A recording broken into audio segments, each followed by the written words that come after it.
सरकारी रास्ते पर कब्जे से किसान की ईख की फसल तबाह, दबंगई का आरोप। उत्तर प्रदेश के जनपद हापुड़ के गढ़मुक्तेश्वर क्षेत्र अंतर्गत थाना बहादुरगढ़ के गांव नवादा खुर्द से दबंगई का एक गंभीर मामला सामने आया है, जहां एक किसान ने गांव के ही दबंग व्यक्ति पर सरकारी कच्चे रास्ते पर अवैध कब्जा कर उसकी ईख की फसल को नुकसान पहुंचाने का आरोप लगाया है। पीड़ित किसान के अनुसार नहर की पटरी के समानांतर दोनों ओर सरकार द्वारा कच्चे रास्ते छोड़े गए हैं ताकि किसानों को अपने खेतों तक आने जाने में किसी प्रकार की परेशानी ना हो। आरोप है कि गांव निवासी हरेंद्र पुत्र चमन सिंह ने दबंगई के बल पर इसी सरकारी कच्चे रास्ते पर कब्जा कर लिया है। किसान का कहना है कि नहर की पटरी के किनारे उसकी ईख की खेती है, लेकिन बीच में हरेंद्र का खेत होने के कारण वो जबरन रास्ता बंद कर रहा है। रास्ता बंद होने से न सिर्फ खेत तक पहुंचने में दिक्कत हो रही है, बल्कि ईख की फसल को भी भारी नुकसान पहुंच रहा है। पीड़ित किसान ने बताया कि उसने इस मामले की शिकायत प्रशासन से कई बार की, लेकिन अब तक कोई ठोस कार्रवाई नहीं हो सकी है। मजबूर होकर वो लगातार अधिकारियों के चक्कर काट रहा है और न्याय की गुहार लगा रहा है। ग्रामीणों का कहना है कि यदि समय रहते प्रशासन ने इस मामले में हस्तक्षेप नहीं किया तो दबंगों के हौसले और बुलंद होंगे। फिलहाल ये देखना होगा कि प्रशासन कब इस मामले का संज्ञान लेकर सरकारी रास्ते से अवैध कब्जा हटवाता है और पीड़ित किसान को राहत दिलाता है। हापुड़ से अभिषेक कश्यप की खास रिपोर्ट। क्या नाम आपका? मेरा नाम राजवीर सिंह है जी। ये क्या मामला है यहाँ का? मेरी चक्रोड बंद कर रखी है जी उन्होंने। चमन हरिंदर ओमकार सिंह। तो कितनी चक्रोड है? क्या ये चक्रोड ये हमारे खेत तक से आगे तक जा रही है।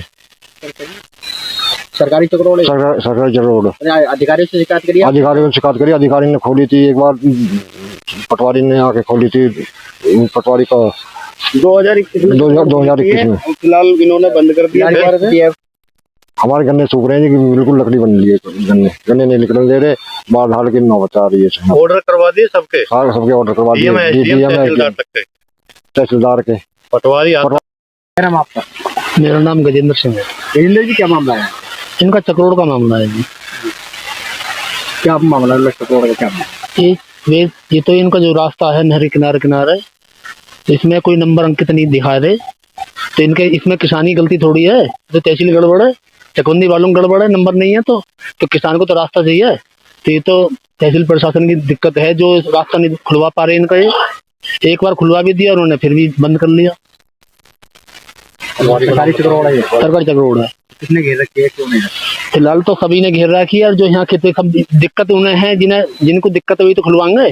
जिन्हें दिक्कत है तो कोई जरूरत ना। इन्हें राजवीर सिंह को दिक्कत है, इनका खेत पल्ली तरफ आ रहा है, इनके गन्ने सूख रहे हैं, इसलिए परेशान है। क्या नाम आपका? सुखवीर सिंह। सुखवीर जी, क्या मामला हुआ? मामला यह है जी, हमारा नवादा खादर में जमीन है और उस पर सरकारी चक्रोड है जो हमारे ताऊ चाचा ने जोत रखे 20 साल से, और वो बीच में 2021 में खुल भी गई थी, और उसके बावजूद फिर उसको जोत कर उसमें फसल बो दी है। और अब हमारा गन्ना सूखा पड़ा हुआ है 1 महीना 11 दिन से। गन्ने का पूरा लकड़ी बन चुकी है। हमने कानूनी कार्रवाई कर रहे हैं। डीएम साहब के यहाँ एप्लीकेशन दी, एसडीएम साहब के यहाँ दी, तहसीलदार साहब के यहाँ दी। सबके ऑर्डर गौरव पटवारी जी के पास हैं। अब ये जाते हैं वहाँ पे और पैसा लेते हैं, घूस लेते हैं, वापसी आ जाते हैं। इन्होंने कोई कार्रवाई नहीं करी है चक्रोड खोलने की। सरकारी चक्रोड है, नक्शे में, खसरा में, सब कुछ में दी हुई है। उसमें कोई कार्रवाई नहीं हो रही है। जाते हैं तो अपोजिट पार्टी जो है पैसे दे देती है, चुपा के बैठ जाते हैं घूस खाकर। एसडीएम साहब के पास में भी पेश किया हूँ ना पिछले, अभी उसमें उन्होंने ऑर्डर किए थे तो बोले जाके उसे खुलवाओ, फिर भी नहीं खुलवाइए जाकर। गांव के जो जितने भी लोग हैं, पहले जो खुलवाई थी प्रधान थे और गांव के मजदूर मतलब बुजुर्ग लोग थे, जिनके सामने साइन भी हैं, उनके चक्रोड खुलवाई थी पहले। वहाँ पे ट्रैक्टर ट्राली चले हैं, पहले गन्ने गिरे, अब 1 महीना 11 दिन हो गए, गन्ने के सूख के लकड़ी बन गई। खूब रिक्वेस्ट कर ली, सबके ऑर्डर करवा लिए, फिर भी कोई कार्रवाई नहीं हुई है। इसमें पटवारी कुछ भी नहीं कर पा रहा है। गौरव शर्मा। अगर आप ये वीडियो YouTube पर देख रहे हैं तो हमारे चैनल को सब्सक्राइब कर बेल आइकन जरूर दबाएं। साथ ही अगर Facebook पर देख रहे हैं तो हमारे पेज को फॉलो करना ना भूलें।